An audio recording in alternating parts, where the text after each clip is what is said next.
So hello and welcome to my channel think why. तो आज का एपिसोड है, उसमें आज टॉपिक है man, marriage and patriarchy. Episode 6 तक आ गए हैं हम। और भी मैं एपिसोड्स बनाते रहूँगा। वैसे तो अभी बहुत ही अर्ली फेज है। ये जो मैंने जो चीज़ शुरू करी है, इसमें तो मैं अभी सिर्फ अकेला ही आके बोल रहा हूँ। लेकिन जैसे जैसे वीडियोस आते रहेंगे, जिस तरीके से रीच मिलते रहेगी मुझे, और जिस तरीके से मेरी वीडियोस लोगों तक ज़्यादा पहुँचेगी, मैं कोशिश करूँगा कि कुछ अच्छे गेस्ट को मैं यहाँ पे बुलाऊँ, कुछ एक्सपर्ट्स को मैं यहाँ पे बुलाऊँ, क्योंकि मुझे कहीं न कहीं ऐसा महसूस हुआ है कि मैं अभी आके सिर्फ़ और सिर्फ़ सिंगल आकर मैं यहाँ पे अपनी चीज़ें बताता हूँ और अपनी चीज़ें बोलता हूँ इनफैक्ट, और आपको समझाने की कोशिश करता हूँ। तो उसमें क्या होता है कि सिर्फ़ मैं ही बोल रहा होता हूँ और मुझे कुछ काउंटर करने के लिए या फिर कुछ एक्स्ट्रा क्वेश्चनिंग करने के लिए जिसके वजह से मैं और कुछ अपना इनपुट्स दे पाऊँ, ऐसा नहीं हो पाता है। उसके लिए मुझे खुद से ही सब चीज़ें करनी पड़ती है अभी यहाँ पे। तो उसमें क्या होता है कि एक तरीके का जो ऑडियंस है, जो व्यूअर है, उसके लिए एक कमी सी हो जाती है कि यार, अ, और ये अच्छा टॉपिक है, इसके ऊपर और बातें हो सकती है। तो अ, किस तरीके से इस जो कॉन्वर्सेशन, इसको और कैसे रिच बनाएँ, कैसे रिच तरीके से ये बाहर निकल कर आए। तो मुझे ऐसा लगता है कि जो ऑडियंस है, जो व्यूअर है, उसके लिए थोड़ा-सा हो जाता है कि यार, और अच्छा और बेहतर कर सकते थे अगर कोई सेकंड और कोई दूसरा इंसान अ, होता और कुछ अच्छा डिस्कशन मोड में अगर ये चलता, तो हो सकता था कि और ज़्यादा कुछ निकल के आता। वो मैं समझ सकता हूँ, लेकिन अभी क्या है कि अर्ली फेज़ है अभी मेरे चैनल का, ठीक है? जैसे-जैसे आगे बढ़ेंगे हम लोग, मैं कोशिश करूँगा कि मैं एक्सपर्ट्स लोग को बुलाऊँ यहाँ पे, प्रोफ़ेसर्स लोग को बुलाऊँ, जिसके जिसके उन लोग एक पर्टिकुलर टॉपिक के ऊपर एक्सपर्ट्स रहेंगे, तो ज़ाहिर-सी बात है कि बहुत सारी चीज़ें सीखने को मिलेगी और जानने को भी मिलेगी हमें, ठीक है? लेकिन तब तक के लिए तो मैं हूँ, और मैं जितना भी पढ़ता हूँ, जैसा भी पढ़ता हूँ, मेरा पॉडकास्ट बनाने का मतलब ही यही था कि मैं एक तरीके से जो मेरे दिमाग में है, मैं उसको आप तक पहुँचाऊँ, ठीक है? जो मेरी समझ है, मैं आपके तक उस चीज़ को पहुँचाऊँ। तो इसलिए मैंने ये सीरीज़ शुरू करी है, जहाँ पे मैं बेफ़िक्र होके मैं अपने पॉइंट्स रखूँ, क्योंकि मैं यहाँ पर कुछ ऐसे कुछ कॉन्सेप्ट्स को, जो कॉम्प्लेक्स कॉन्सेप्ट्स है, उसको नहीं समझा रहा होता हूँ। मैं अपनी बात यहाँ पे करता हूँ। मैं मेरी जो समझ है, मैं उसको यहाँ पे रखता हूँ। तो मुझको ऐसा लगता है कि उस फ्लेक्सिबिलिटी में, अगर हम देखें, और ये टोटली आप इसको कभी भी किसी भी टॉपिक के ऊपर आपको कुछ भी लगता है, आप क्वेश्चन कर सकते हैं, क्रिटिसाइज कर सकते हैं। तो एक फ्लेक्सिबिलिटी है मेरे लिए भी और आपके लिए भी, जो व्यूअर्स हैं आपके लिए भी, क्योंकि आप किसी भी टॉपिक पे, किसी भी चीज़ पे, किसी भी वीडियो के किसी भी पॉइंट को निकाल के आप क्रिटिसाइज कर सकते हैं, उसके ऊपर क्वेश्चंस पूछ सकते हैं, कोई दिक्कत नहीं है। इसलिए मैंने इस चीज़ को बनाया है, ठीक है? तो हम फर्दर डिस्कस करते हैं अपने टॉपिक पे। तो सबसे पहले तो हम पेट्रियार्की को समझते हैं, ठीक है? कि पेट्रियार्की क्या होती है? अ, वैसे तो सबको पता ही है कि पेट्रियार्की होती क्या है, लेकिन फिर उसके बाद उसके इम्प्लीकेशंस जो हैं, उसके ऊपर बात थोड़ी-सी कम होती है, मुझे ऐसे लगता है, ठीक है? तो पेट्रियार्की क्या कहता है? पेट्रियार्की ये कहता है कि जो मेन हैं, वो अथॉरिटी रहेंगे, ठीक है? Men are the authority. अब ये कैसे हुआ? क्या हुआ? कब हुआ? ये सिविलाइज़ेशन जब से शुरू हुई तब से है, ठीक है? ऐसा माना गया कि जो मेन हैं, वो रूल करेंगे, और जो वुमेन है, वो ऑटोमैटिकली मेन की शैडोड फिगर में आ जाती है, ठीक है? अक्सर हमें ये बताया जाता है कि एंशिएंट के टाइम्स में ऐसा नहीं था, एंशिएंट के लोग बहुत अच्छे थे, लेकिन ऐसा कुछ भी नहीं है। आप इतिहास उठा के पढ़िए, तो आपको दिखेगा कि एंशिएंट के लोग हम लोग से भी कितने ज़्यादा हम लोग तो बहुत ज़्यादा सिविलाइज्ड हैं अभी के लिए। अभी में जो हिस्ट्री जो पहले के जो लोग थे उसके कंपैरेटिवली तो अभी जो चीज़ें अभी हम बहुत सारी चीज़ें बदल चुकी हैं। क्योंकि पहले का जो दौर था उसमें क्योंकि वो आर्गुमेंट दिया जाता है कि वुमेन भी सोल्जर्स थी, वुमेन भी मेन के तरीके से लड़ती थी। इजिप्ट में क्लियोपैट्रा आई, ठीक है? लेकिन उधर थोड़ा पॉलिटिक्स और ये सब के लिए ये सब की वजह से वैसी चीज़ें बन गई थी। लेकिन इससे हम लोग ये नहीं बोल सकते कि वहाँ पे पेट्रियार्की नहीं थी। इजिप्ट बहुत पेट्रियार्कल सोसाइटी था। ग्रीक बहुत ज़्यादा पेट्रियार्कल सोसाइटी था। तो हम देखते आए हैं कि ये जो मेन और वुमेन की जो अथॉरिटेटिव स्टेट है कि कौन अथॉरिटी पे रहेगा, ठीक है? इसकी लड़ाई पहले से चलती आ रही है, ठीक है? अ, जब जब सोक्रेट्स थे, प्लेटो थे, ठीक है? जब आप पढ़ेंगे, ठीक है, हिस्ट्री को, तो आप देखेंगे कि जो सोक्रेट्स था वो अ, अ, एक महिला फिलोसोफर और मैथमेटिशियन, उनके व्यूज से बहुत इंस्पायर हुआ था सोक्रेट्स, ठीक है? तो आगे चल के हम देखते हैं कि उनके ऊपर एक पेंटिंग भी बनती है, खैर वो अलग डिस्कशन हो जाएगा, उसके बाद हम लोग कभी और करेंगे। तो हम देखते हैं कि ग्रीक, इजिप्ट और दूसरे सिविलाइजेशन ये ज़्यादातर सब पेट्रियार्की ही थे। उसमें कुछ-कुछ एक्सेप्शंस हुए कि पॉलिटिक्स इस तरीके से आया, इस तरीके से स्टेट बना कि क्लियोपैट्रा फिर हो गई इजिप्ट की और वगैरह-वगैरह। तो उस टाइम के चीज़ें अभी के मुकाबले बहुत ज़्यादा खराब थी, ठीक है? उस टाइम के लोग तो ज़िंदा मार देते थे औरतों को। अ, बीच चौराहे में घसीट के ले जाते थे। ग्रीक में ऐसा हुआ है। अ, व उन्हीं उन्हीं एक फिलोसोफर हैं, उन्हीं के साथ हुआ है, मैथमेटिशियन है, उन्हीं के साथ हुआ है। तो उसकी बात हम कभी और करेंगे। तो हम ये समझते हैं कि जो पेट्रियार्की है, ये सिविलाइज़ेशन जब से हुई है, तब से चलते आई है और लोग अभी भी उस चीज़ को नहीं समझते, ठीक है? तो पेट्रियार्की ये कहती है कि अथॉरिटी में मैन रहेगा। अब मैन होना, वुमेन होना, ये किसी के हाथ में नहीं है। आप किसी एक परिवार में जन्म लेते हैं, वो भी आपके हाथ में नहीं होता। आप क्या बनेंगे, वो भी आपके हाथ में नहीं होता, ठीक है? तो मैन और वुमेन होना, ये कोई ऐसा नहीं है कि कोई कंट्रोल किया है और आप वुमेन हो गए और आप मैन हो गए, किसी ने चूज़ किया और ये कुछ नहीं है। ये बाय बर्थ है, ठीक है? तो ऐसा कैसे हो सकता है कि एक इंसान सिर्फ़ और सिर्फ़ उसके जेंडर के बेस पे आप उसको ये बोलो कि ये जो है, ये जो पर्सन है, ये अथॉरिटी में रहेगा और आप नहीं रहोगे। ये तो सरासर इनजस्टिस हुआ ना, ठीक है? कि एक को खुली छूट है कि वो कुछ भी कर सकते हैं और दूसरे जो हैं वो शैडो बन के रह गए हैं, एक जेंडर के। तो कितना बड़ा इनजस्टिस है और ये इनजस्टिस को हम लोग रोज़ इग्नोर करते हैं, हमारी डे टू डे लाइफ़ में। तो मैं इंडियन कॉन्टेक्स्ट में आपको समझाता हूँ कि हमारी इंडियन सोसाइटी में किस तरीके से पेट्रियार्की ज़्यादा चलती है और किस तरीके से इसके इम्प्लीकेशंस होते हैं। तो ऐसा नहीं है कि पेट्रियार्की जो है वो क्या बोलते हैं, मेन के लिए भी बहुत अच्छी है और मेन को एक तरीके से ऊँचा दर्जा देती है। ऑब्वियसली ऊँचा दर्जा तो देती ही है, उसमें कोई बात नहीं है, लेकिन पेट्रियार्की भी मेन के लिए उतनी ही घातक है जितनी वुमेन के लिए है, ठीक है? क्यों? क्योंकि पेट्रियार्की मेन से अलग ही एक्सपेक्टेशन रखती है।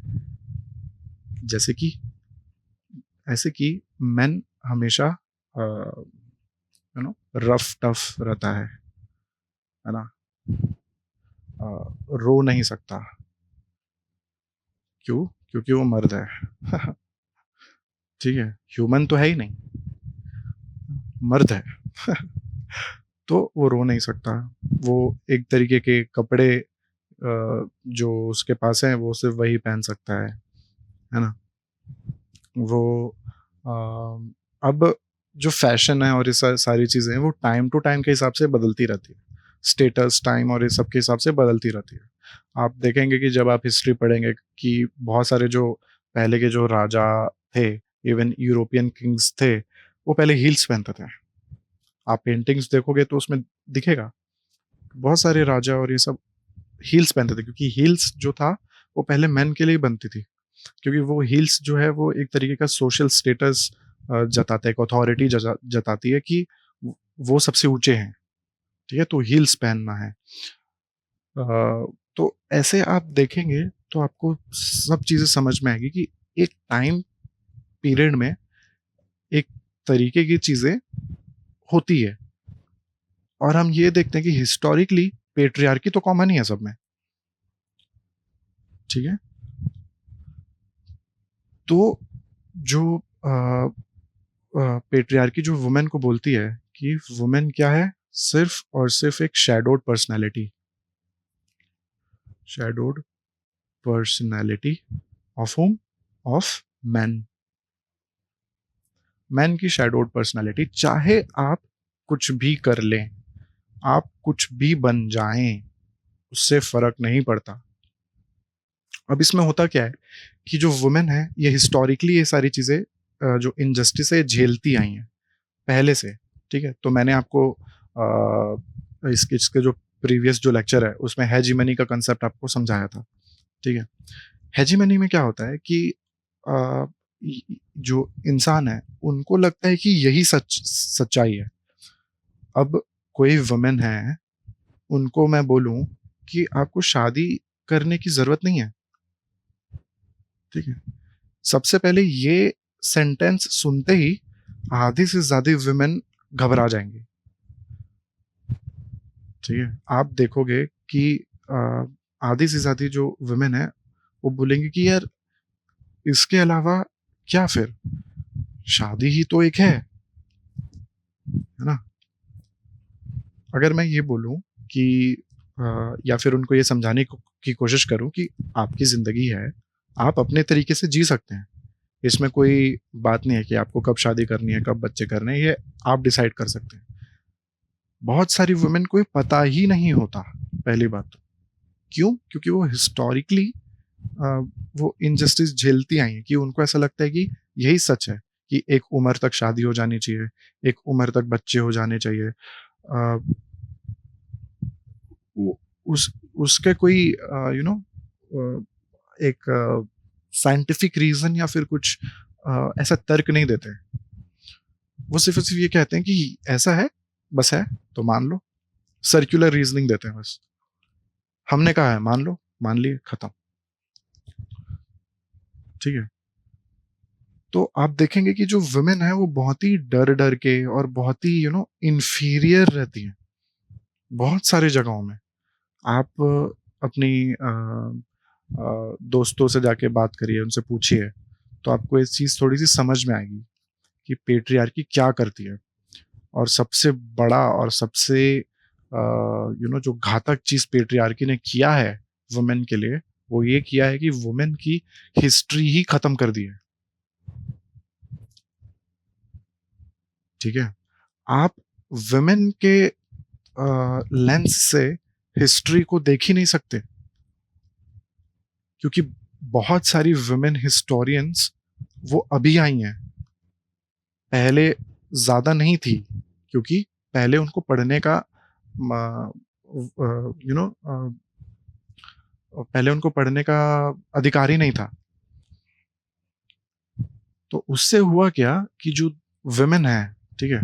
अब वो एजुकेटेड हो नहीं सकती पहले के टाइम्स के हिसाब से मैं समझा रहा हूँ कि आप अगर एजुकेट नहीं हो सकते, तो क्या होगा कि अगर आप पढ़ाई नहीं कर सकते, तो क्या होगा आपको लिखना पढ़ना आएगा नहीं। तो आपकी चीज़ें कभी डॉक्यूमेंट ही नहीं रहेंगी, ठीक है? कि आपके इमोशंस क्या हैं, आप किस तरीके से आपने सब चीज़ें किया। एक इंसान की एक ज़िंदगी होती है ना, उस ज़िंदगी के एक्सपीरियंसेस होते हैं, वो आप लिख ही नहीं सकते। वो आप किसी को बता सकते हो और वो बस पास ऑन होगी और फिर एक बार में ख़त्म हो जाएगी। अब जैसे कि फॉर एग्ज़ाम्पल मैं हूँ, मैं कुछ चीज़ें लिखता हूँ, ठीक है, तो क्या हो गई, वो रिकॉर्डेड हो गई। अब जैसे यूट्यूब में मैं आपको अभी कुछ बोल रहा हूँ, ठीक है, तो ये रिकॉर्डेड हो गया, ठीक है, मैं इसको यूट्यूब में पोस्ट कर दूंगा तो ये सारी उम्र चलेगा, जब तक यूट्यूब रहेगा और जब तक यूट्यूब में मेरा चैनल रहेगा, वो तब तक चलेगा। तो एक तरीके से रिकॉर्ड हो गई कि हाँ, कोई ये बंदा था जो इस तरीके की चीजें बताता था, समझाता था, ऐसा। तो लोग मुझे थोड़े से जान पाएंगे कि हाँ, ये है इस तरीके से कुछ, एक है उसके अंडर ये आते हैं, समझाते हैं, कुछ बोलते हैं अपनी चीजें। अब वो उनके पास अधिकार ही नहीं था, वो चीज कभी उनको बताई ही नहीं गई, बोली ही नहीं गई। हिस्टोरिकल पर्सपेक्टिव से समझा रहा हूँ, कभी वो कुछ रिकॉर्ड ही नहीं कर, कुछ लिख ही नहीं सकते ना।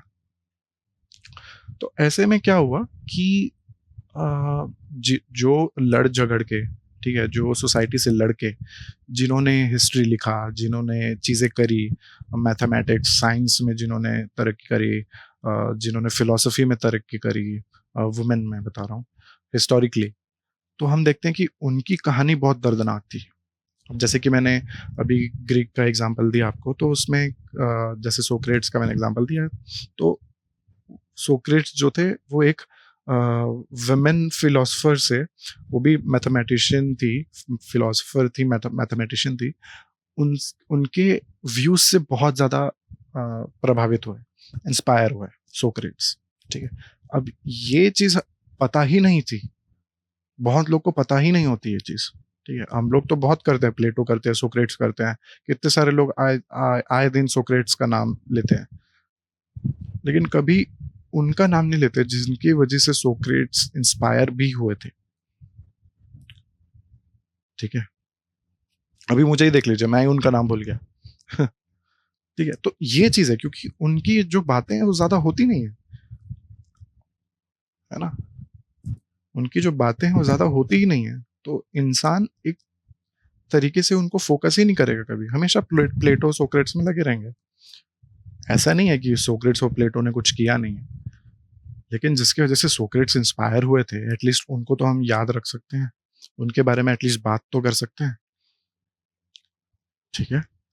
तो ये पेट्रियार्की करता है, तो पेट्रियार्की ने वुमेन को रिड्यूस कर दिया, उनकी एग्जिस्टेंस को रिड्यूस कर दिया, और उनको शैडोड फिगर, शैडोड पर्सनालिटी बना दी, ठीक है। किसकी? मैन की, कि वो मैन के परछाई में ही रहे, उनके ही इर्द गिर्द रहे, बिना मैन के वुमेन का वजूद नहीं है, ये पेट्रियार्की हमें बताता है, ठीक है। तो हमें अब समझ में आती है कि जो फेमिनिज्म का जो वेव है, ठीक है, जो फेमिनिज्म का वेव है, वो इस कंस्ट्रक्ट को, इस रिजिडिटी को चैलेंज करती है ना, और इस तरीके से चैलेंज करती है कि वो पेट्रियार्की को पूरा तहस नहस कर देती है, यहाँ से वहां, हर जगह से हटाने की कोशिश करती है। तो अभी हम समझेंगे कि और किस तरीके से होता है, ठीक है। तो पेट्रियार्की ने तो वुमेन को पूरा रिड्यूस कर दिया। पेट्रियार्की ने ऐसा नहीं कि सिर्फ वुमेन को रिड्यूस किया है, पेट्रियार्की ने वुमेन को रिड्यूस तो किया ही है, और उनका जो ओहदा है उनको, उसको गिराया है, एग्जिस्टेंस को ही एक तरीके से खत्म किया है। मेन को क्या किया है कि एक पेडेस्टल में रखा है मेन को, और मेन को रिड्यूस कर दिया है एक पता नहीं किसी अलग फॉर्म में, जिसको ह्यूमन तो नहीं कह सकते मेरे हिसाब से, ठीक है। अब मेन के पास अथॉरिटी है, ठीक है, बाय बर्थ, पता नहीं किसने दी लेकिन है। अब वो अथॉरिटी में आ, उसका जो रोल है, उसका जो पेडेस्टल में उसका जो कंस्ट्रक्ट है, वो ह्यूमन तो नहीं है मेरे समझ के हिसाब से, क्योंकि उसको कहा जाता है कि आप टफ रहिए हमेशा, ठीक है। आप रो नहीं सकते क्योंकि आप मर्द हैं, आप डर नहीं सकते, अंधेरे से डर लगता है, आप डर नहीं सकते, किसी चीज से डर लगता है, आप डर नहीं सकते, क्यों? क्योंकि आप मर्द हैं, ठीक है। जब आप खुद ही उसमें आप देखिए कि जब आप स्कूल में थे या जब आप थोड़े से कॉलेज तो नहीं, कॉलेज तो ज़्यादा आगे हो गया। आप जब स्कूल में थे, स्कूल फेज़ में क्या होता है कि यू नो अ, हम लोग के टाइम में तो ऐसा था कि पनिशमेंट के तौर पे, ये पनिशमेंट के तौर पे बताया गया था कि अगर कोई छोटे क्लास का लड़का, हम लोग किस में थे, क्लास 3rd या 4th में रहे होंगे, ठीक है? उसमें अगर किसी बच्चे को लड़के लड़के को किसी लड़की के बगल में बैठा दिया, तो दैट्स अ पनिशमेंट। हमारे स्कूल में सिखाया जा रहा है ये, ठीक है? That's a punishment to whom? To a boy. Why? क्योंकि अरे तू लड़का है, लड़की के बगल में कैसे जाके बैठ गया? और लड़की के बगल में बैठ गया, तो बड़ी शर्मनाक की बात है। और मेरे स्कूल में, मेरे क्लास में ऐसा होता था, इसलिए मैं आपको बता रहा हूँ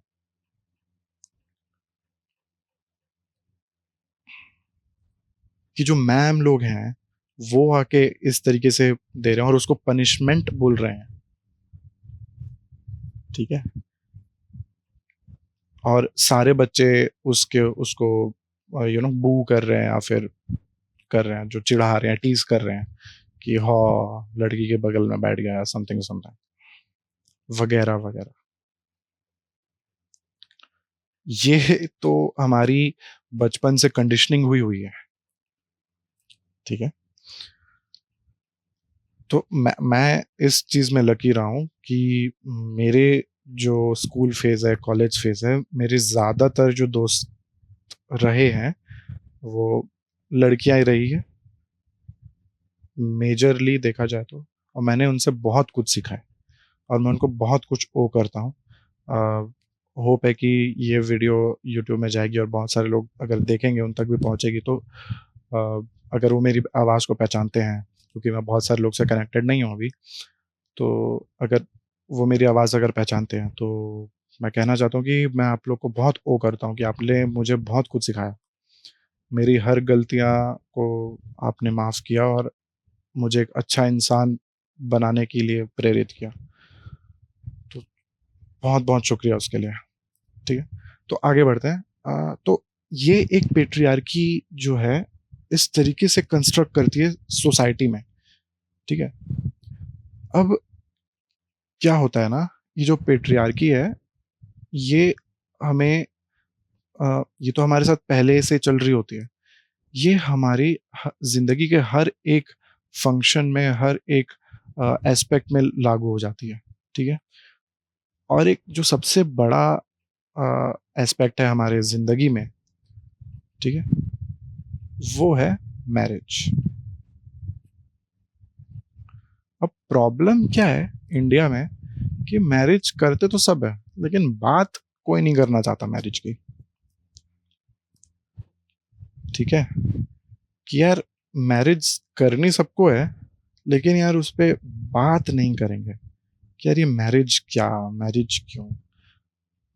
तो अभी हमने देखा कि पैट्रियार्की हमारे जितनी भी ज़िंदगी है, ठीक है? उस पे कैसे रोल निभाती है, किस तरीके से एक जेंडर को सिर्फ़ और सिर्फ़ अथॉरिटी देती है और उसको एक इनह्यूमन कैरेक्टरिस्टिक्स उसको बताती है और बोलती है कि आप ये हो।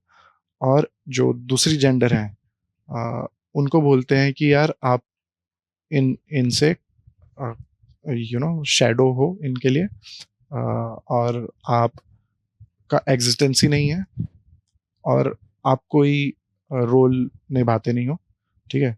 तो सिर्फ़ और सिर्फ़ जो है वो मर्द हैं, बाकी कुछ भी नहीं। पैट्रियार्की ये कहती है एक तरीके से, और ये हमारे पूरे के पूरे लाइफ़ में चल रहा है। आप जहाँ जा रहे हो, जिससे इंटरैक्ट कर रहे हो, ठीक है? पैट्रियार्की उन सब में प्ले करता है, अपनी रोल प्ले करता है, अलग-अलग तरीके से प्ले करता है। उसी तरीके से मैरिज में भी पैट्रियार्की बहुत तरीके से रोल प्ले करता है, ठीक है? हमारा हिंदू मैरिज एक्ट, ठीक है? इससे हमारा जो मैरिज है, हिंदू मैरिज है, उसके बारे में बात कर रहा हूँ। हिंदू मैरिज को गवर्न करता है हिंदू मैरिज एक्ट। ठीक है, तो मैं हिंदू मैरिज एक्ट का जो डेफिनेशन है वो मैंने रखा है, वो मैं आपको पढ़ के सुनाता हूँ। ठीक है, so under Hindu law, marriage is primarily defined as a sacrament, which is a sacred union rather than a contract. It is a lifelong, indissoluble bond between a man and a woman, primarily for religious duties and procreation, but also for physical and social being. The Hindu Marriage Act 1955 governs Hindu marriages and outlines the conditions for a valid marriage, including the requirement of customary ceremonies. ठीक है, Hindu law ने marriage को सेक्रेमेंट बोल दिया। इसका मतलब secret union, इसका मतलब गॉड बीच में आ गए। ठीक है, सेक्रेमेंट कह दिया, इसका मतलब हो गया कि गॉड ने आप दोनों को मिलाया है और आप दोनों का जो बंधन है वो बांधा है गॉड ने। अब इसमें दिक्कत ये हो जाती है कि अगर गॉड ने ये सब चीजें बनाया है और आप सेक्रेमेंट में हो, तो इससे जो इससे निकलना ना बहुत मुश्किल हो जाता है। इधर आ तो बहुत आसानी से सकते हो आप, मैरिज तो बहुत आसानी से कर सकते हो, उसमें कोई दिक्कत की बात नहीं है। ठीक है, तो उसमें होता क्या है कि आपने सेक्रेमेंट बोल दिया, ठीक है, और बात करता है लाइफ लॉन्ग कमिटमेंट की। It is considered a permanent and indissoluble union. ठीक है, permanent and indissoluble, intended to last for the entirety of the couple's life. ठीक है, हिंदू मैरिज एक्ट कह रहा है ये कि भैया लाइफ लॉन्ग कमिटमेंट दे दिया आपने, अब आप इससे हट नहीं सकते आप। ठीक है, तो एक तरीके से क्या होता है, जो वुमेन है ना, पेट्रियार्की ऑलरेडी वुमेन को बहुत तरीकों से रिड्यूस कर दिया है, उनके एग्जिस्टेंस को एक तरीके से खत्म कर दिया है और इग्नोर भी कर देते हैं। ठीक है, वुमेन आर एक्चुअली इग्नोर्ड। अब जैसे कि आप अम, आप इसमें आप सोशियो इकोनॉमिक लेवल्स में चले जाइए। ठीक है, तो आप देखेंगे कि जो सोशियो इकोनॉमिक लेवल्स में हैं, तो आप हाईली एजुकेटेड लोग भी, ठीक है, highly educated and well settled and well earned लोग, जो रिच पीपल होते हैं, उनके घर भी आप इस तरीके की चीजें, आप पेट्रियार्की को देखेंगे बहुत सारे केसेस में। और जैसे जैसे आप रिड्यूस करते जाएंगे उस चीज को, सोशियो इकोनॉमिक लेवल को, तो आप देखेंगे कि पेट्रियार्की हर लेवल पे है। ठीक है, और कहीं कहीं पे तो जो लो सोशल इकोनॉमिक लेवल है, वहां पे तो वुमेन को इग्नोर ही कर दिया गया। किस तरीके से इग्नोर, कि यार वो तो रसोई में तो रहेगी, औरत का तो काम ही है खाना बनाना, और बच्चों की देखभाल करना, माँ बाप को संभालना, घर संभालना है औरत करती है। ठीक है, अब जब मैं ये चीजें बोल रहा हूँ ना, बहुत लोग इस चीज को सुन रहे होंगे, वो बोल रहे होंगे हाँ यही तो होता है। तो मैं यही कहना चाह रहा हूँ, यही पेट्रियार्की है। आपको ये सब चीजें ठीक इसलिए लग रही है क्योंकि आप एक पेट्रियार्कल सोसाइटी में रहते हो और इस चीज को चैलेंज नहीं करते। आपने अपनी मम्मी को अपने फ्रेंड्स के घरों पे, अपने रिलेटिव्स के घरों पे, अपने कहीं ना कहीं पे आपने देखा ही होगा, खुद के घर पे ऑलरेडी ऑब्वियसली, कि जो वुमेन है, और ये ऐसा नहीं है कि ये रिच के घर में नहीं होता है सब चीजें प्रोग्रेसिव, और ऐसा कुछ भी नहीं। हर जगह है, हर जगह, हर जगह वुमेन को कहीं ना कहीं किसी ना किसी टाइम पे इग्नोर कर दिया जाता है। और यू नो एक तरीके से उनसे, अब लो सोशो इकोनॉमिक में तो इग्नोर ही कर देते हैं उसको, तो वो तो छोड़ दो, लेकिन जो रिच हैं, जो हाईली एजुकेटेड रिच फैमिलीज हैं, उनमें क्या होता है कि उनमें वुमेन तो वर्किंग करेंगी, लेकिन वुमेन से फिर ये फिर डबल बर्डन की बात हो जाती है कि वुमेन काम भी कर रही है 9 to 5, और प्लस फिर उसके बाद आके घर में बच्चे को दूध पिलाना, क्या बोलते हैं, घर संभालना, खाना बनाना, ये सब भी कर रही हैं। तो एक तरीके से बर्डन और इंक्रीज कर दिया गया है हाईली एजुकेटेड और रिच फैमिलीज में। ठीक है, क्यों? क्योंकि वहां पे विमेन से एक्सपेक्ट किया जाता है कि आप खाना बनाएंगे, आप बर्तन साफ करेंगे।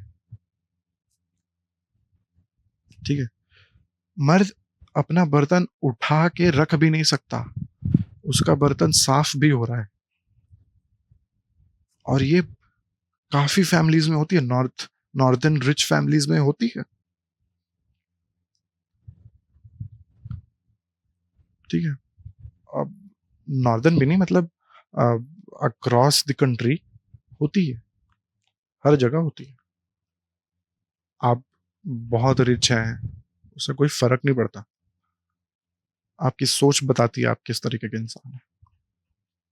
आप घूम तो BMW में रहे हैं, आप घूम तो मर्सिडीज में रहे हैं, पर घर में जब आप के जाते हैं तो देखते हैं कि आपके जो वुमेन है, आपके जो आ, लड़कियां हैं, वो किस तरीके से एक केज में रह रही हैं। और दूसरा ये होता है, पेट्रियार्की ये कहता है कि जो वुमेन है, ठीक है, वो देवी होती है।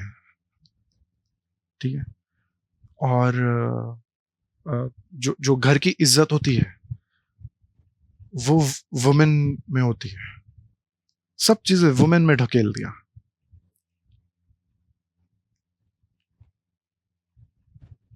ठीक है, मैरिज करके आई, घर की इज्जत बहू के हाथ में है, उसका कैरेक्टर असैसिनेशन हो रहा है। बहुत सारी चीजें तो वो दबा के रखेगी अपने अंदर, कभी जिंदगी में बोलेगी ही नहीं अपने पार्टनर को भी।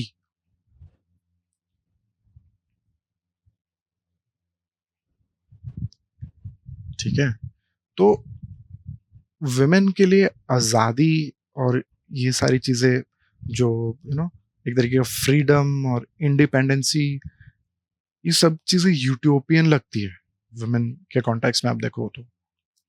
क्योंकि कहीं आजादी नहीं है, कहीं पर भी नहीं।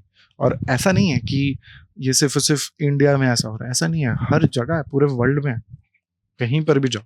हाँ, लेकिन ये एक चीज है कि कहीं पे ज्यादा हो सकती है, कहीं पे कम हो सकती है, कहीं पे एक्सट्रीम हो सकती है, और कहीं पे बहुत कम। लेकिन हम देखते हैं कि हर जगह पे है,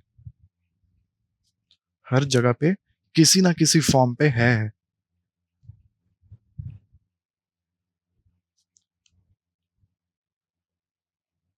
ठीक है, तो मोस्टली अब क्या हो जाता है कि जो मैरिज हो जाती है ना, उसको आपने सेक्रेट तो बोल दिया, ठीक है, कि एक सेक्रेड यूनियन है, आप कभी इससे डिविएट नहीं हो सकते। ये प्रॉब्लम जो सबसे ज्यादा होती है, ये वुमेन के ऊपर हो जाती है फिर। क्यों? क्योंकि वो घर को छोड़कर आती है, सबसे पहली बात तो। और ये जो कस्टम है ना, घर को छोड़ के आना और ये सब आना, ये एक तरीके का कह लो कि northern Indian style of customs हो गए। हर तरीके की फैमिली अलग अलग तरीके की, सॉरी मतलब हर फैमिली अलग तरीके से होती है। ठीक है, आप किसी को ये नहीं कह सकते कि यार ये जो फैमिली है, इसके कस्टम्स, जैसे कि मेरे घर में जो कस्टम्स है, वो पूरे के पूरे इंडिया में वही लागू होते हैं। ऐसे में आप नहीं कर सकते, आप जनरलाइज नहीं कर सकते। बहुत सारे घरों में, बहुत सारे उसमें जो जो मर्द है जिनसे शादी हुई है, वो लड़की के घर आते हैं, ना कि लड़की जाती है। ऐसे भी कस्टम्स है। लेकिन हम देखते हैं एक तरीके की सोशल हेजेमनी है कि हाँ, जो लड़कियां हैं, जो बहू बनेंगे जो घर के, वो अपना घर छोड़ के आएंगे, और फिर उसे एक्सपेक्ट किया जाएगा कि यार अ, आप एक तरीके से रहें, क्योंकि क्यों? क्योंकि आप हमारे घर की बहू है, घर की लक्ष्मी है, तो अब घर की इज्जत हो गई। यहाँ पे आप एक तरीके से उस औरत को केज कर दिया। अब क्या होता है, बहुत सारी लड़कियां इसमें जीती हैं, ठीक है, उनको ये चीजें समझ ही नहीं आती कि ये उनको किस तरीके से केज कर रहा है। यही हेजीमनी है, यही हेजीमनी हो गई, ठीक है। उनको लगता है यही सत्य है, यही सच है। क्यों? क्योंकि उनके भी दोस्तों के साथ यही हो रहा है, सेम चीज। उनकी मम्मी के साथ भी यही हुआ था। वो जो जो घर जाएंगे, उनके जो इन लॉज होंगे, जो सासू माँ होंगी, उनके साथ भी सेम हुआ था। तो उनकी जो दुनिया है, उनको ऐसा लगता है कि ये यही चीज है, मेरे इर्द गिर्द यही सारी चीजें हैं और यही सत्य है,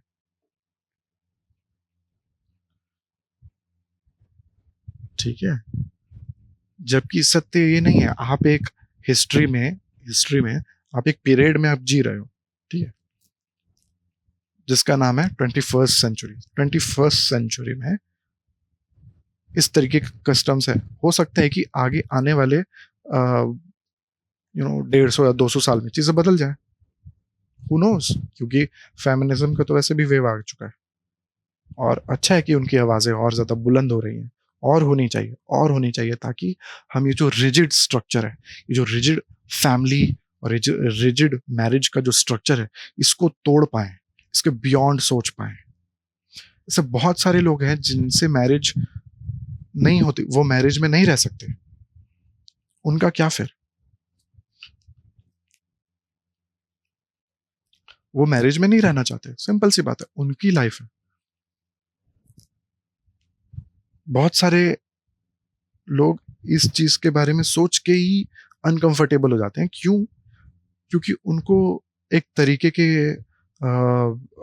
एक तरीके की कंडीशनिंग मिली हुई है ना, कि यार आप अ, अगर आप मर्द हैं तो आप 25 साल की उम्र में नौकरी लगाइए, 26-27 में आप शादी करिए, 30 साल में एक बच्चे करिए, सेटल हो जाइए, ये फैमिली है, ये हो गया है। उसी तरीके से विमेन में उस बहुत पहले एज से हो जाता है ये सारी चीजें। उनसे तो बचपन में हो जाता है, 12-13 साल की होती है, हो जाता है उनके घर में कि हाँ चलो अब तो तुम्हारी एज, अब तो तुम बड़ी हो गई हो, अब चलो घर के काम सीखो। क्यों? क्योंकि बड़े होके तो आपको दूसरे के घर में जाना है, और आप क्या हैं, आप इज्जत हैं, हमारी घर की भी, सामने वाले घर की भी, तो हमारी नाक नहीं कटनी चाहिए, फैमिली। तो ये जो फैमिली है, ठीक है, ये जो फैमिली है, हम देखते हैं कि जो बहुत बड़ी बड़ी रिच फैमिलीज होती है ना, अरे कर्सर कहाँ चले गया, हाँ सॉरी सॉरी सॉरी। तो हम देखते हैं कि ये जो फैमिलीज होती हैं, रिच फैमिली, जिनका यू नो एक तरीके की आइडेंटिटी होती है ना, एक तरीके की उनकी इज्जत बार बार मैं वर्ड बोल रहा हूँ, रिस्पेक्ट होती है उस फैमिली की, ठीक है। तो ऐसे में क्या होता है ना, यहाँ पे जो औरतें हैं वो बहुत ज्यादा प्रताड़ित रहती हैं, वो बहुत ज्यादा केज्ड रहती हैं, ठीक है। उनको सिक्योरिटी के नाम पे, ठीक है, सिक्योरिटी के नाम पे सर्वेल किया जाता है। और ये मैं खुद के एक्सपीरियंस से बता रहा हूँ, ठीक है। कैसे? क्योंकि मेरी एक दोस्त थी, वो बहुत ही रिच फैमिली से बिलोंग करती थी, बहुत रिच। उसको लेने के लिए ड्राइवर आता था, ठीक है, उसको कॉलेज लेने के लिए ड्राइवर आता था, छोड़ने के लिए ड्राइवर आता था, कहीं पर भी जाना है तो उसको अपने पापा से पूछना पड़ता था। तो क्यों पापा से पूछना है? क्योंकि गाड़ी दिला देंगे पापा, ठीक है। उसको उसका घर आने जाने का टाइम फिक्स रहता है, ठीक है। वो एक समय, एक डे, जब जैसे कि 7 बजे 8 बजे, या उसके बाद वो बाहर नहीं जा सकती रात में, ठीक है। एक टाइम बाउंडेशन है, ठीक है। तो कहीं पर फ्रीडम नहीं है उसको। उसको ये कहा जाता है कि बेटी आप सिक्योर रहिए, आप सिक्योरिटी में रहिए, आप आपको क्यों गाड़ी चला के जाना है, आपको क्यों इस सब में करना है, ठीक है। हम आपको कार दे रहे हैं ना, कार के साथ ड्राइवर भी दे रहे हैं आपकी सिक्योरिटी के लिए। बल्कि वो सिक्योरिटी नहीं होती, एक तरीके की सर्विलेंस होता है कि आप कहाँ जा रहे हैं, आप क्या कर रहे हैं, वो सब चीजें नोट डाउन होती है, सब चीजें घर के पेट्रियार्क को बताया जाता है, ठीक है। Obviously which is a dad, उनके पापा को बताया जाता है कि क्या कर रही है, कहाँ जा रही है, कब उनका क्लास खत्म हो रहा है, क्या हो रहा है, सब कुछ, ताकि वो टाइम से घर में 7-8 बजे के बीच में, जो 7 बजे 8 बजे है, उनके बीच तक वो घर में होनी चाहिए, रात में, शाम में, जो भी है, ठीक है।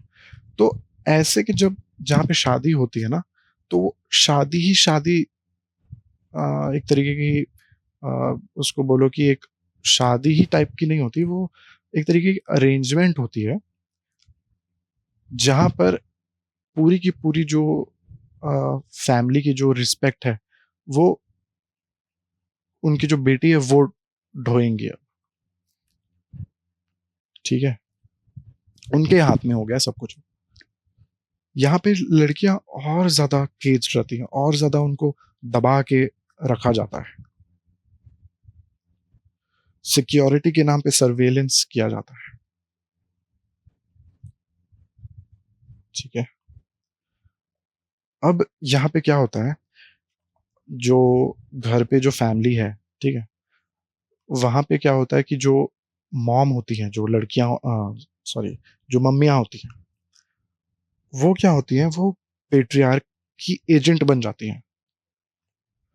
किस तरीके से कि अब हम देखेंगे कि आ, या और देखते भी आते हैं कि जो फादर है, वो कभी डायरेक्टली बेटियों को ज्यादा कुछ बोल नहीं पाते हैं, बोलते नहीं। अक्सर हम देखते हैं इस चीज को, इस चीज को हम लोग घर में भी देखते हैं, और इस चीज को हम लोग सेम चीज है, ये हम इन लॉज के घरों में भी देखते हैं, ठीक है। जब एक लड़की आ, शादी करके घर में जाती है, ठीक है, तो उनकी जो सासू माँ है, वो हमेशा लड़की के साथ रहेंगी।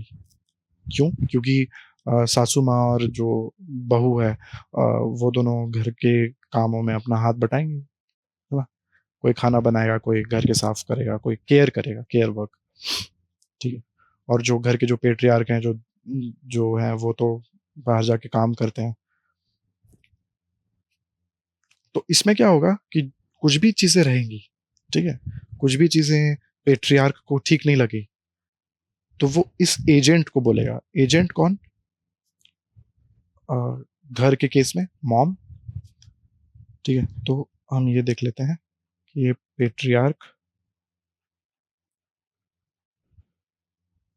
पेट्रियार्क के एजेंट मॉम,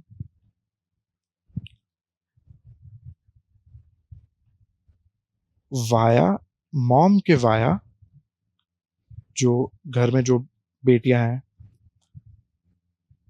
उनको ये पेट्रियार्क, क्योंकि डायरेक्टली कुछ चीज नहीं बोल सकते ज्यादा, वो मॉम को बोलेंगे कि जाओ देखो, जाओ करो, उसको ठीक करो, ठीक है। ये चीजें मुझे पसंद नहीं आ रही है, उसको तुम जाओ संभालो, ठीक करो, उसको बोलो, उसको समझाओ। Same to same in laws के घरों में भी यही होता है, ठीक है। किसी किसी में तो मॉम भी पेट्रियार्क हो जाएंगी, कि डायरेक्टली अपनी बहू को नहीं बोलेंगी, वो किसको बोलेंगी? अपने बेटे को, कि अपनी वाइफ को समझाओ, ऐसा समथिंग लाइक दैट। हम ऐसा देखते हैं कि जनरली ये कंस्ट्रक्ट होता है। इसमें क्या हो रहा है, जो ये डॉटर है, ठीक है, यस, डॉटर स्लैश वाइफ, बहू जिसको बोलते हैं, वो काफी प्रताड़ित होती है। उसको एक तरीके से केज किया जाता है, बॉक्स में, ठीक है, कि यार इस तरीके से है।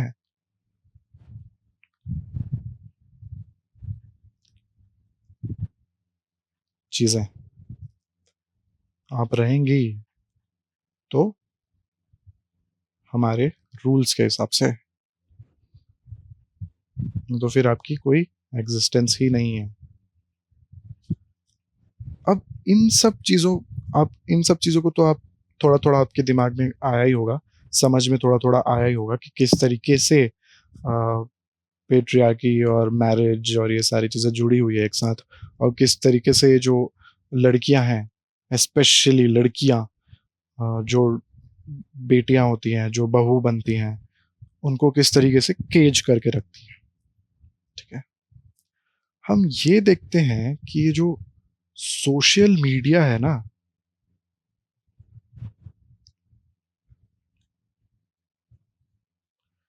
वो इस पेट्रियार्की को बढ़ावा देता है बहुत।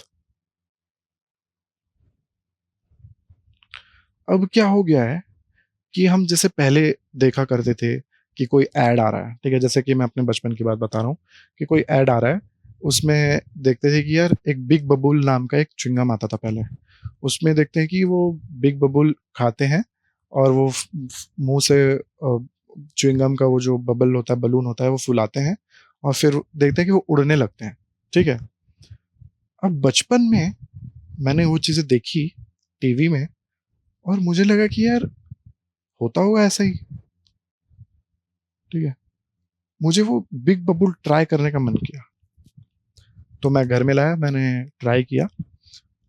ठीक है, मैंने वो बलून फुलाया मुंह से, लेकिन मैं उड़ा नहीं, लेकिन मुझे मज़ा बहुत आया, क्योंकि वो जो च्युइंगम है बहुत बड़ी च्युइंगम होती है और उसका जो बलून होता है वो काफ़ी बड़ा फूलता है, लेकिन मुझे मज़ा बहुत आया। ठीक है, भले मैं उड़ा नहीं, लेकिन मैं जो एडवर्टीजमेंट जो मुझे उस टाइम पे जो दिखाया गया था और जो चीज़ें थी, उसे मैंने सच मान लिया। ठीक है, अब जब मैं उस चीज़ को घर लाया, ट्राई किया, मैं नहीं उड़ा, तब भी मुझे कोई हैरानी नहीं हुई, क्योंकि मुझे मज़ा आया उस चीज़ में। ठीक है, क्योंकि मुझे लगा कि चलो ठीक है, कोई बात नहीं, मैं उड़ा नहीं तो क्या हुआ, ये बलून तो इतना बड़ा फूल गया। तो सेम टू सेम में अभी क्या हो रही है, सोशल मीडिया अब सबके पास में है, हर एज ग्रुप के पास, सब लोग के पास मोबाइल है, सब लोग एक तरीके की रील्स और इंस्टाग्राम को देख रहे हैं। उनको क्या लग रहा है कि ये जो इंस्टाग्राम है, सोशल मीडिया, इसमें एक पर्टिकुलर रील है, तो जो रील मुझको बताएगा, अब रील क्या हो चुका है, आज के ज़माने का टीवी हो चुका है, तो रील जो मुझे बताएगा वो सच है, वो सारी सोसाइटी वैसी ही है। अगर रील ने बोला कि इस तरीके की जैसे कि फॉर एग्ज़ाम्पल रील ने बहुत वुमेन के ऊपर बहुत ही डिग्रेडेड एक व्यू रखा, ठीक है, रील में, तो जो बंदा जो रील को देख रहा है, वो तो यही मानेगा ना कि ये जो रील है, यार ऐसे तो बहुत सारे लोग हैं, इसमें कितने सारे लोगों के लाइक हैं, कमेंट भी इस चीज़ को सपोर्ट कर रहे हैं, तो हो सकता है कि रियलिटी यही हो। तो लोग रील्स को अब रियलिटी समझ रहे हैं, रादर देन चैलेंज करने के लिए, रादर देन डायलॉग्स क्रिएट करना, वो इस चीज़ को ही सच मान लिया है कि हाँ, ये ट्रूथ है। अगर मैं ये बोलूँ कि मैन है और वुमेन है, वो दोनों इक्वल हैं हर लाइफ के हर एस्पेक्ट में, ठीक है? जितना हक मुझे है, उतना ही हक वुमेन को है, और अ, वो अपने तरीके से अपनी ज़िंदगी चूज़ कर सकती हैं और डिसीज़न ले सकती हैं, ठीक है? मैं इतना तो अज़्यूम कर सकता हूँ कि जो मेरा अभी सेंटेंस जिसने सुना, कहीं न कहीं तो उसको खटकेगा मन में, ठीक है? क्यों? क्योंकि वो एक तरीके से कंडीशन्ड है ना। वो अपनी माँ को भी ऐसे ही देखा है, वो उन्होंने अपनी रिलेटिव्स में भी ऐसे ही देखा है, अपने दोस्तों में भी जो लड़कियाँ जो दोस्त हैं, उनने भी ऐसे ही देखा है। उसको ऐसा लगता है कि ये सत्य है, ये सच है, इससे इसमें क्या बोलते हैं, इस चीज़ को क्वेश्चन नहीं कर सकते, अथॉरिटी है।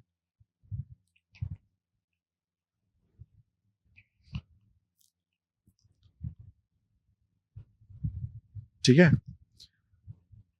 तो यहाँ पे फिर दिक्कत आनी शुरू हो जाती है। हम बात करते हैं ग्लोबल होने की, ये हमारा अभी का स्टेट है, और हम बात करते हैं ग्लोबल होने की।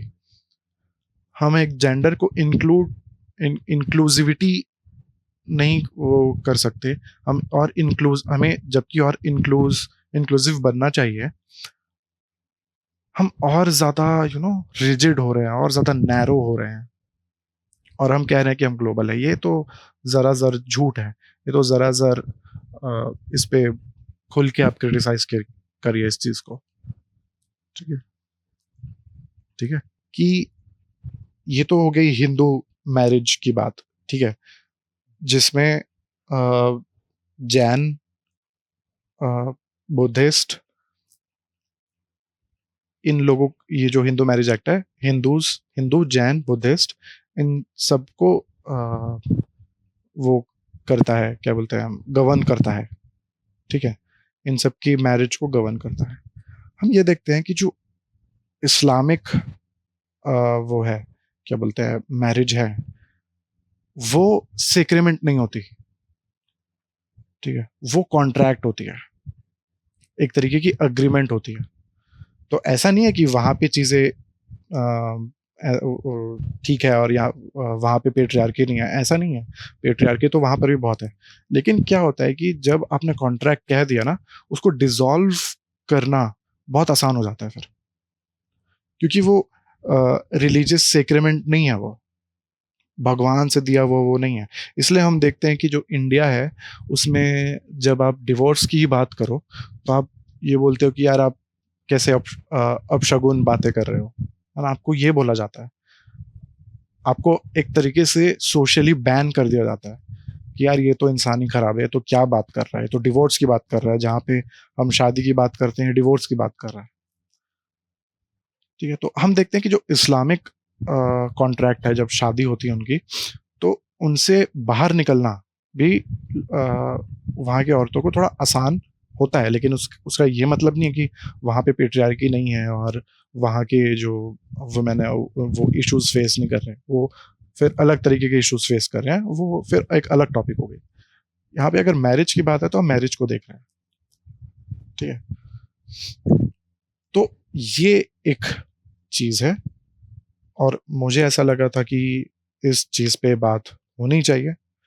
आई होप कि आपको कुछ चीजें, नई इंफॉर्मेशन मिली होगी, आप और भी अच्छे से चीजों को समझे होंगे। और ये इस चीज का मतलब था कि अगर आप जिस भी चीज से आप किसी भी पॉइंट पे मेरे से अग्री नहीं करते हैं अगर, तो आप उस चीज को खुल के बोलिए और खुल के क्रिटिसाइज करिए। ठीक है, थिंक वाई इसीलिए बनाया गया है। ठीक है, कि आपको अगर चीजें नहीं पसंद आ रही है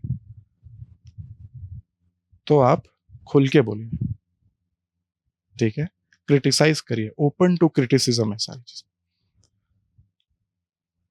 ठीक है, तो ये था एक तरीके का मेरा व्यू जिस चीज पे। और एक और मेरे से छूट गया, मैं ये, एक और चीज है कि ये जो आपको, जो मैंने पूरा, जो ये जो कंस्ट्रक्ट जो मैंने आपको समझाया, ठीक है, पूरा कंस्ट्रक्ट, इस चीज को अभी जो फेमिनिज्म वेव चल रहा है, ठीक है, रुको इस इधर नहीं लिखता, बहुत हौच पौच हो गया। अ, जो पूरा एक फेमिनिज्म वेव है, ठीक है, और LGBTQ और दलित लाइव्स मैटर,